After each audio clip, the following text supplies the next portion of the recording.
Bien. Monsieur Puget avait demandé la parole. Merci, Monsieur le Président. Mais Monsieur Gilles, effectivement, enfin, on avance un tout petit peu, mais vraiment tout petit peu.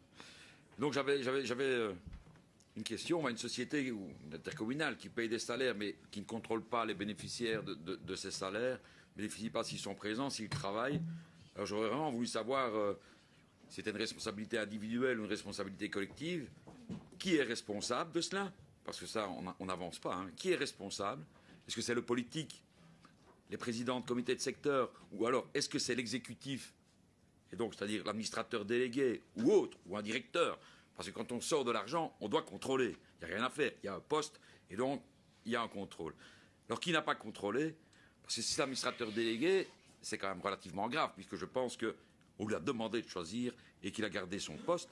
Ça devient quand même relativement grave s'il y a une faute professionnelle de ce côté-là. Donc on doit quand même savoir, les citoyens wallons doivent savoir qui est responsable, parce qu'on tourne en rond dans tous les sens.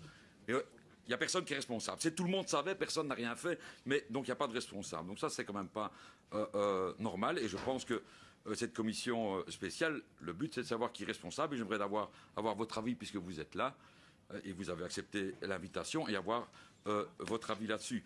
Et alors vous avez, et je trouve que c'est une bonne chose, Monsieur Gilles, d'avoir supprimé ces comités de secteur, parce que voilà, on s'est rendu compte qu'il y avait un problème. Mais c'était une petite partie, enfin je suppose, que c'était une petite partie des gens qui touchaient des rémunérations sans rien faire. Donc les autres, y travaillaient. Et donc ces personnes sont aussi d'accord qu'on supprime tout d'un coup ces comités de secteur, alors qu'eux, ils y trouvaient une utilité s'ils y travaillaient. Et ça m'interpelle aussi. Donc voilà, quel est le retour des personnes qui y travaillaient et qui, elles, n'ont rien à se reprocher, parce que c'est la majorité des gens, n'ont rien à se reprocher, et on ne les entend pas. Il n'y a personne aujourd'hui qui défend les comités de secteur, parce qu'il y en a qui sont mis plein les poches, mais les personnes, les mandataires qui faisaient leur travail convenablement, eux, on ne les entend pas, et ça, je trouve un peu bizarre aussi. Alors, est-ce que tout le monde se tient les coudes, ou avez-vous reçu des demandes pour continuer ces comités de secteur, parce qu'il y avait une utilité de les mettre en place? C'est très important, parce qu'il y a quelques mois, nous avons voté un décret pour prolonger la mise en place de ces comités de secteur. Donc il y avait une volonté de certains mandataires politiques de les conserver.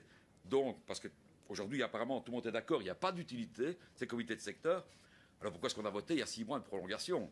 Donc je pense qu'il y a quand même des gens qui travaillent dans ces comités de secteur, et là on ne les entend pas. Donc je voudrais avoir votre avis là-dessus. Merci, monsieur. Oui, juste